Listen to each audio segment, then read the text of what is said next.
On a le signal que la Chine s'est réveillée. Les autorités politiques ne voulaient surtout pas que la Chine rentre dans les excès qu'avait connus auparavant le Japon. Pourquoi les centres économiques accumulent de l'or alors même ils peuvent avoir d'autres monnaies? On a vu cette espèce de rapprochement sino-russe qui a fait peur un peu aussi à l'Occident et qui a dit, bon, surtout pas aller en Chine, parce que si on commence à acheter la Chine, ils vont peut-être nous bloquer nos actifs comme on a bloqué les actifs des Russes. La Banque centrale chinoise a coupé ses taux. Et c'est ça qui a déclenché l'envolée absolument violente du marché chinois. L'économie chinoise est rentrée dans la meilleure configuration possible pour les actions. Bonjour à tous, merci d'être avec nous aujourd'hui sur Grand Angle Éco. Merci Didier d'être avec nous. Merci à toi. Alors comme mon pull l'indique, aujourd'hui on va parler de la Chine. Il se trouve que depuis le mois de juillet, moi j'étais complètement absorbé par les États-Unis pour les projets que vous connaissez.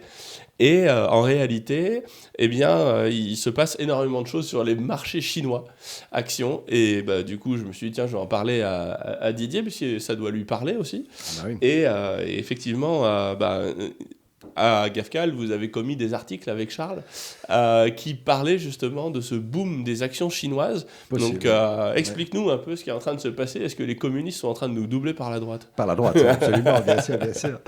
Elle est pas mal celle-là. Elle est pas mal celle-là. Il fallait la trouver tôt le matin, c'est bien.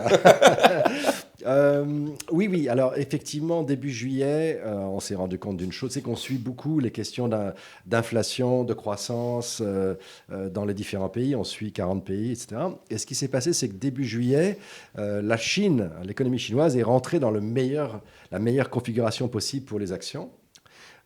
Qui est une accélération de sa croissance et une décélération de son inflation. Donc elle est rentrée dans ce qui est généralement le Graal pour les actions.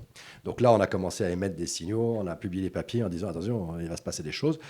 Bon, ça a eu un peu de réaction, mais pas grand-chose, parce que pendant un mois et demi derrière, le marché chinois a continué de baisser comme il fait depuis plusieurs années.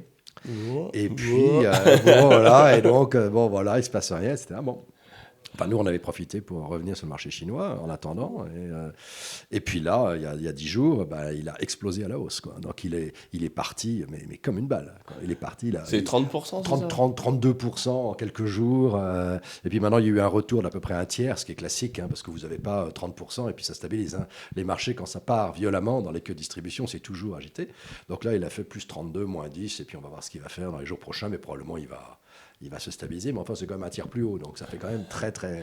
Mais énorme. justement, un tiers plus haut, est-ce qu'on peut pas se dire, oh là là, c'est encore une chinoiserie communiste, parce que 30% en 10 jours, c'est quand même beaucoup. C'est beaucoup. Alors, ça s'est fait... En fait, ce qui s'est passé, c'est qu'il y a eu un événement déclencheur. Alors, il y a eu même 2 événements déclencheurs sur ce truc-là.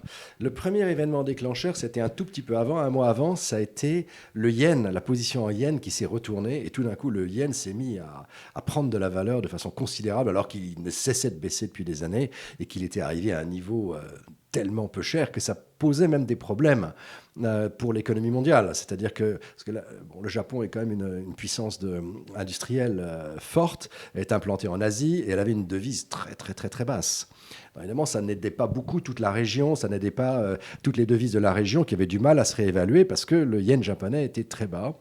Et puis là, même chose, il y a eu un retournement très violent. On pourra en parler une autre fois. Là, c'est beaucoup plus un phénomène de marché, avec des gens qui avaient accumulé des positions de portage très importantes en se finançant en yens pour acheter des actifs qui rapportaient beaucoup plus.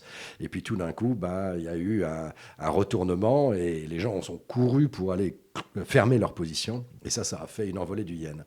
Mais donc, ça, on l'avait couvert. On avait déjà couvert peut-être. Et l'idée, d'ailleurs, on ne sait pas trop ce qui a déclenché ce retournement, mais il a eu lieu. Il a eu lieu. Bon, donc déjà, il y a eu l'ouverture du fait qu'on pouvait partir maintenant dans une réévaluation progressive des monnaies asiatiques, ce qui est quelque chose qu'on attendait depuis un moment, mais ce qui bloquait, c'était le yen trop bas. Donc maintenant, ce bouchon a sauté. Alors, moi, je pense que ce bouchon a sauté. C'est-à-dire que s'il ne va pas revenir, ce bouchon. Bon. Donc, ça veut dire que... Donc, ça veut dire que le yen va continuer logiquement. Le yen va continuer, et avec le yen, à peu près toutes les monnaies asiatiques, probablement. À se réévaluer par rapport au dollar. À se réévaluer par rapport au dollar, l'euro, etc. Bon, ça, c'est une première chose. Et puis, la deuxième chose, c'est que la Banque centrale chinoise a coupé ses taux. Et c'est ça qui a déclenché l'envolée absolument violente du marché chinois. Et alors, la raison est la suivante. La première raison, c'est celle que j'avais évoquée avant. Alors, couper les taux, ils les ont. Oui, ils ont le coupé de refinancement à un an, mais même de 50 points de base, il n'y a rien de spectaculaire là-dessus. Mais ce qui est intéressant, c'est que la Banque centrale a donné un signal en faisant ça. Et en fait, il faut le comprendre d'un point de vue économique. C'est-à-dire que pendant 3-4 ans, nous, on a été englués dans nos histoires d'abord du Covid, ensuite de la guerre russo-ukrainienne, etc. Et la Chine s'est engluée dans un problème énorme de son secteur immobilier. Donc son secteur, elles se sont fait leur crise de 2008 à eux, si tu veux. Donc le secteur immobilier, les prix des appartements en Chine, ça a chuté considérablement. Selon les villes, c'est entre 20 et 40%. Donc c'est quand même méchant. Donc c'était quand même l'accumulation d'épargne pour beaucoup de... Après, c'est la fin de la transition démographique qui a eu lieu, démographique et géographique de la campagne vers les villes. Voilà. Et du coup, faut normaliser le secteur une fois qu'on n'a plus besoin d'en faire autant par an, quoi. C'est ça. Quand tu déplaces, je ne sais plus combien, c'est 700 ou 800 millions de personnes en 20 ans, des campagnes vers les villes, il faut construire comme des dingues. Et puis il y a peut-être un moment où il y a de la surproduction parce que justement, comme tu dis, ça commence à s'inverser. Et donc il y a eu un excès. Et puis ce marché a corrigé. Mais ça a été violent quand même. Il faut voir que le marché chinois a corrigé très violemment. La bourse chinoise a corrigé très violemment aussi, 60%, un truc comme ça. Donc vu du côté chinois, le pays aurait pu imploser. Si une histoire comme ça s'était produite chez nous, que ce soit en Europe ou aux États-Unis, on aurait dit, c'est la fin du monde. On aurait dit, c'est encore un 2008 à la puissance 2. Quoi. Et en fait, non, pas vraiment en Chine. C'est là où on voit la résilience en fait, de ce pays, qui est quand même incroyable. Et alors, elle est peut-être forcée, cette résilience. Et puis surtout, c'était anticipé à l'époque, mais même il y a un an, ça a démarré. Et j'avais fait des vidéos là-dessus en disant, il y a la banque machin, je sais plus comment elle s'appelle, un acteur immobilier qui était très important, mais qui avait déjà été identifié par les autorités, qui avait déjà... En fait, c'était attendu, cette normalisation. C'était attendu et presque peut-être souhaité par les autorités politiques. C'est-à-dire que les autorités politiques ne voulaient surtout pas que la Chine rentre dans les excès qu'avait connus auparavant le Japon, et qui a été suivi par 20-25 ans de croissance économique à tonnes, etc. Et puis, ce qu'a connu l'Occident en 2008.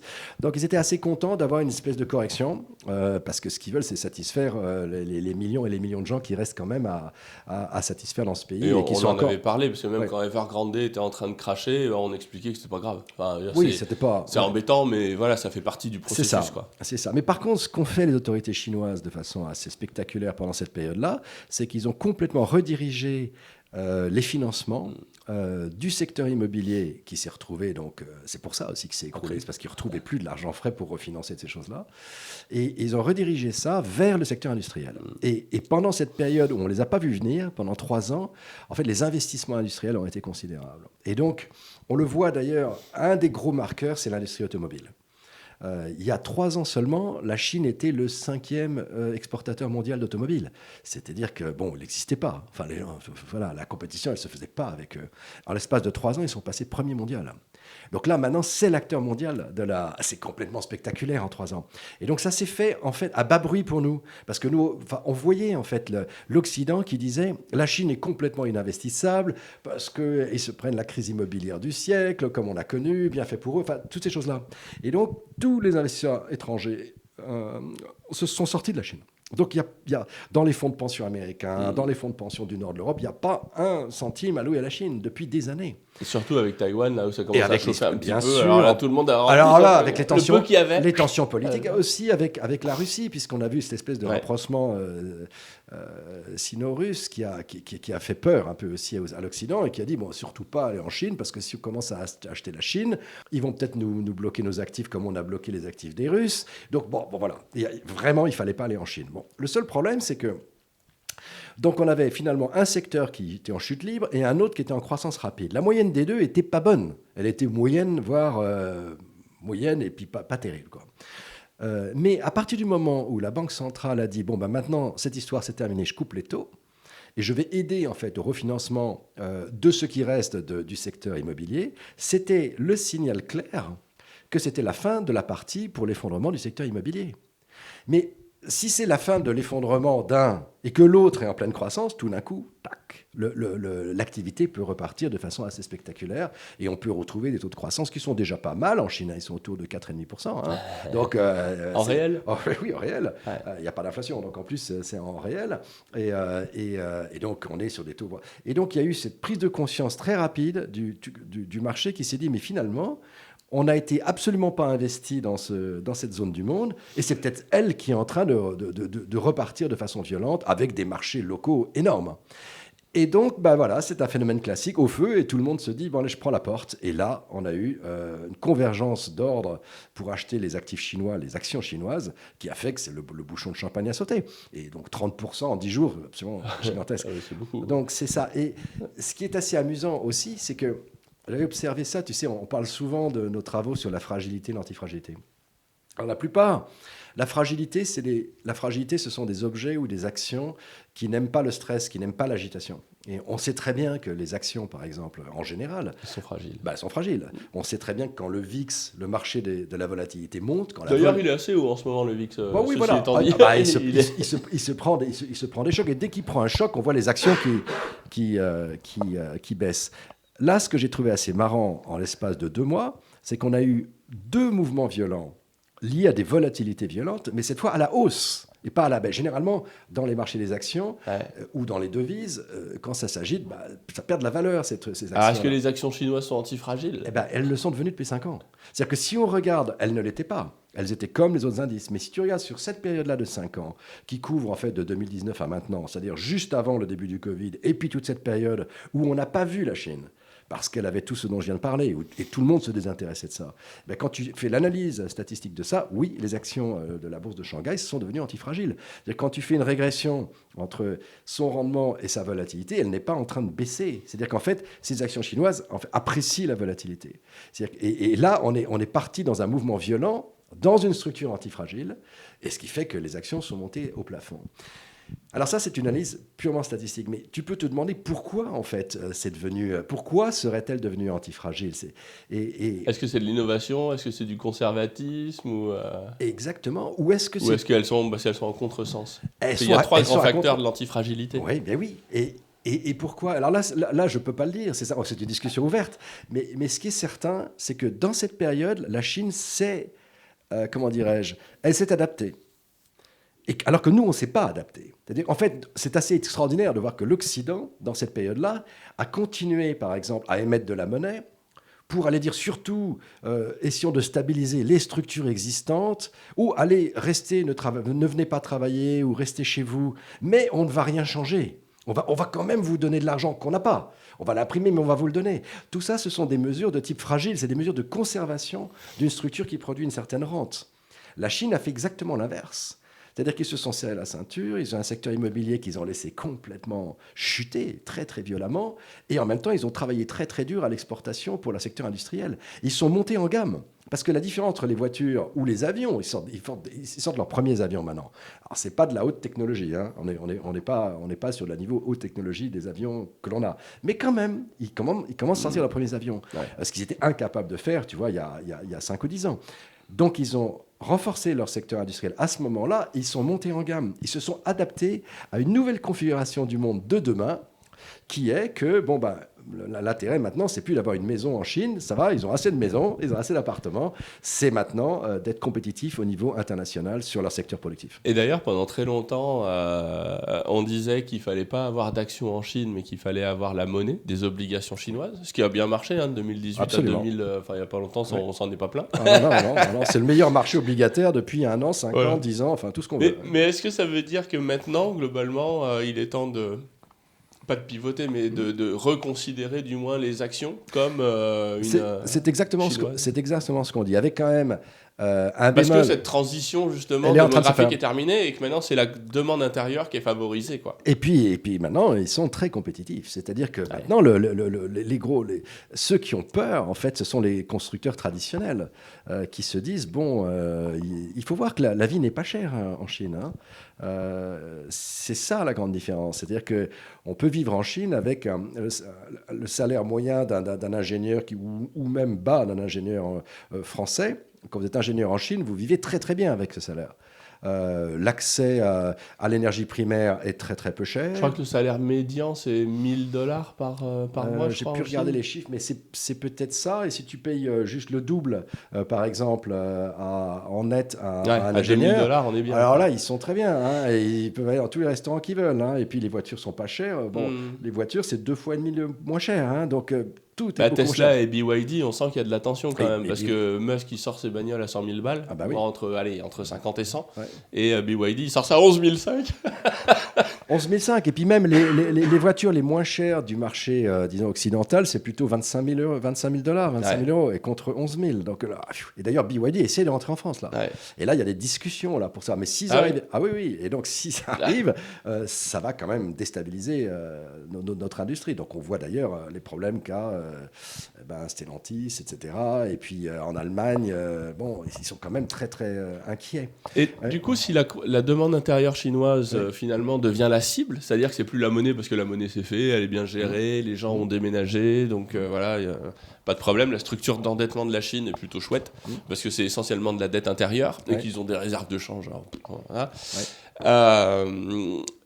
Quelle peut être la place de l'or dans la stratégie chinoise? Pourquoi ils accumulent des tonnes d'or sans le dire en plus? Oui. Alors, c'est pas les seuls. Hein. C'est Les BRICS. c'est toute la zone asiatique. Hein, Ah. oui. Et ça, c'est intéressant puisque dans l'histoire économique, l'or a toujours suivi la puissance économique. Donc l'or elle passe d'une région à l'autre, elle suit en fait. C'est extraordinaire. J'avais fait une étude là, sur les 25 dernières années pour montrer, bon, d'abord la répartition de la richesse mondiale. Donc j'avais pris bon, les pays de l'OCDE et puis le reste du monde. Et puis, bon, l'an 2000, c'est un rapport 70-30 à peu près. Alors, les OCDE font 70% du PNB mondial, de la richesse créée mondiale, 30% pour le reste du monde. Et puis là, maintenant, on est presque à 50-50.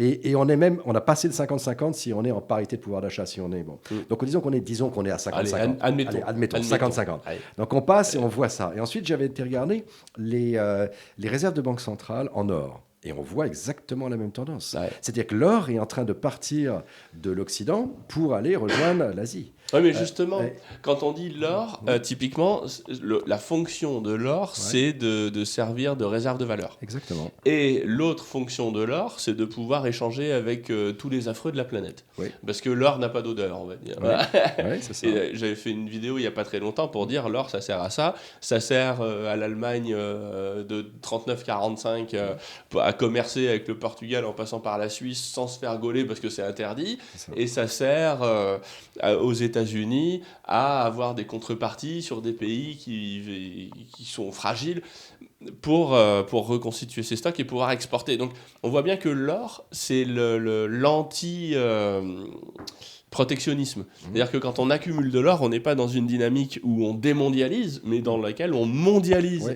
Et là, ce qu'on vient de se dire, c'est que la Chine, la Chine, ce qu'on appelle la Chine étendue, globalement, il y a des grosses frictions avec les États-Unis. Oui. L'Europe, on n'en parle plus, c'est plus un sujet. Ouais. Mais il y a des grosses tensions avec les États-Unis.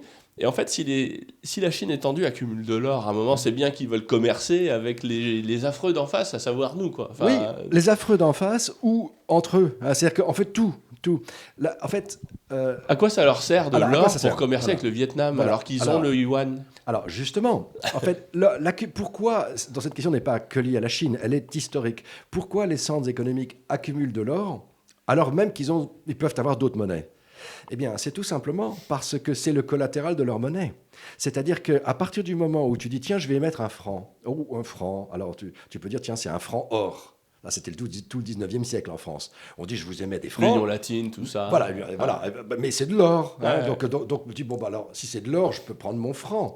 Hein, bon, c'est de l'or. Bon, voilà, c'est un billet, là. Ben, on te dit, c'est la même chose. Tu peux aller à la Banque centrale et on te donnera de l'or. Donc, il faut avoir de l'or à la Banque centrale pour pouvoir dire ça. D'accord.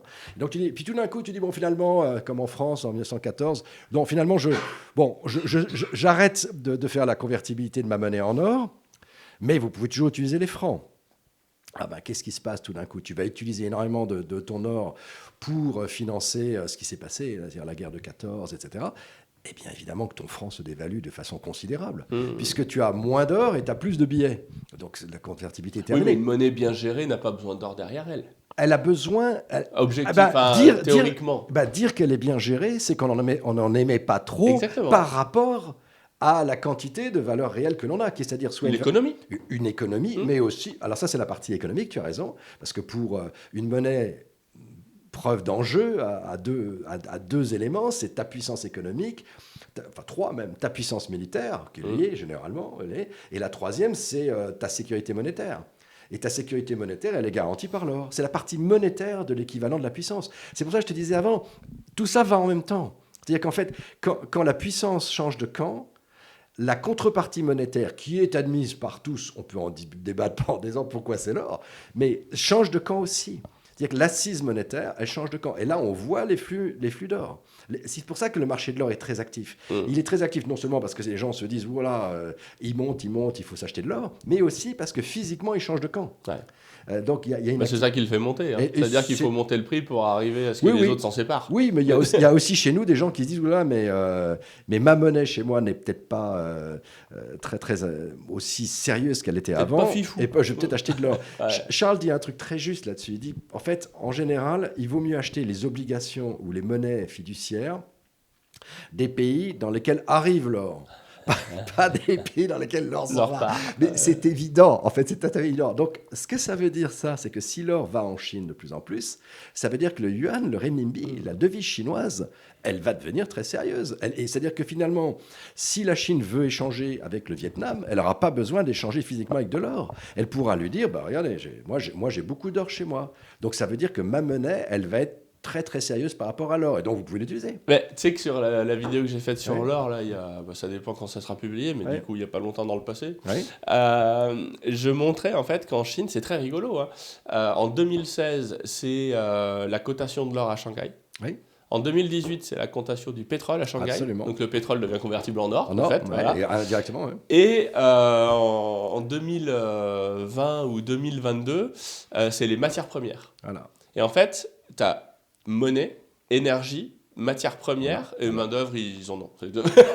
Local, Donc en fait, la Chine est en train de bâtir les briques de son système financier. Et ça me faisait penser, il y a peut-être 2 ans, je crois, on essayait de trouver des chiffres, je te demandais des chiffres sur les taux courts, les fonds de trésor en Chine, etc. Oui. Et tu me disais, mais Richard, ils n'ont pas de système financier élaboré. Tout ça se construit. C'est ça. Donc, mais là, ils sont pas. C'est-à-dire qu'ils sont aussi en train d'essayer de refaire des équivalents SWIFT ou des systèmes de paiement avec les différents pays de la zone. Mais tout ça prend beaucoup de temps. En revanche, au lieu de se dire je fais juste une technologie qui va remplacer SWIFT, par exemple, ils ne font pas que ça. C'est-à-dire, ce qu'ils font, c'est exactement ce que tu décris. Ils sont en train de construire les briques d'une technologie qui va être solide derrière. Les bases vont être solides. Leur operating system. Oui, comme dit Charles, leur operating system. À partir du moment où ils ont beaucoup d'or, ils n'ont pas émis trop de renminbi, les taux d'intérêt sont suffisamment élevés, l'ensemble va être stable d'un point de vue monétaire. Donc, ce qu'on va observer avec ça, si ça se passe bien, c'est pas forcément que le renminbi va devenir le dollar. Ils n'ont pas du tout envie que les autres banques centrales accumulent plein de renminbi partout. C'est pas du tout ça. Par contre, ils vont pouvoir stabiliser leur monnaie par rapport aux autres monnaies de la zone. Et donc, tout d'un coup, on va avoir une zone qui va être plus calme. Et finalement, le Vietnam va se dire, bah oui, je peux être payé en renminbi, il n'y a pas de problème. Parce que je sais tout ce que tu viens de dire. C'est qu'avec mes renminbi, si j'ai un problème, je peux peut-être acheter de l'or, ou je peux peut-être acheter du pétrole. Et voilà. Donc en fait, c'est un changement quand même assez radical. Et là, je pense qu'on est parti on a le signal que la Chine s'est réveillée du point de vue de ses marchés. Il y a un autre signal, moi, qui me fait vriller sur la Chine, c'est le programme nucléaire. C'est-à-dire qu'on sait que, on en reparlera dans une autre vidéo de l'énergie, parce que c'est un vrai sujet, mais on sait que l'économie, c'est de l'énergie transformée, et que la finance, en fait, est là pour piloter l'économie. Donc tout démarre de l'énergie, et en réalité, l'énergie dans notre monde actuel, si on en veut des tonnes et des tonnes, c'est le nucléaire. Il n'y a pas tant de solutions. Si on veut en faire des grosses quantités, c'est le nucléaire. Et en fait, la Chine aujourd'hui, me semble être le pays continent qui a un vrai programme nucléaire, qui est capable de produire des centrales et d'en exporter. Et ça, c'est impressionnant. Ça me laisse perplexe. Oui, sachant que là c'est dans la partie Alors, il y a toujours des débats pour savoir si le nucléaire est renouvelable ou pas, mais enfin, disons... Non, dans le nucléaire, ça n'a rien à voir en termes de quantité avec les renouvelables. Non, mais je sais, mais... C'est des jouets à côté les... Oui, mais ce que je veux dire, c'est que, disons, dans les énergies non carbonées, disons, voilà, donc il y a le nucléaire. Parce que le gros truc de la Chine, on le sait très bien, de son énergie, c'est le charbon. Il faut pas... bon. Mais ensuite, ils sont en train de pousser très fortement sur le nucléaire aussi. Mais il reste quand même que la première matière première utilisée par la Chine, et ils ont des réserves énormes, qui les projettent sur très très longtemps, c'est le charbon. Et ils ont tout ce qu'il faut. Et d'ailleurs, les nouvelles centrales à charbon en Chine émettent à peu près autant de CO2 qu'une centrale à gaz en Europe. C'est exactement. Parce qu'ils ont des technologies... c'est un peu leur spécialité, quoi. Ils ont énormément investi dans l'efficacité énergétique de leur centrale à charbon. C'est pas Germinal, quoi, la centrale à charbon. Non, ce sont les meilleurs au monde. Ce sont les meilleurs au monde. Et d'ailleurs, si toutes les centrales à charbon du monde s'équipaient sur la technologie chinoise, on ferait baisser l'émission de CO2. J'avais lu un truc qui disait que ce serait considérable. Ce serait de l'ordre de 10%. Donc, tu vois, en fait, dans ces questions-là, la technologie est très, très importante. Il ne faut pas du tout croire, c'est ce que je disais, que les Chinois sont en retard en termes Ils sont en retard. Dans l'aviation, par exemple, ils ont encore du retard. Mais dans un certain nombre de technologies de pointe, ils ont complètement rattrapé la situation un petit peu en retard qu'ils avaient il y a 20 ans. Donc, ils sont vraiment dans les technologies de pointe maintenant. Et le nucléaire, bien sûr, ils vont être ceux qui vont exporter et produire. Surtout, ils ont un marché intérieur gigantesque. Donc voilà, la Chine, on n'a pas fini d'en parler. Pas fini d'en parler. Merci, bonne journée. Merci.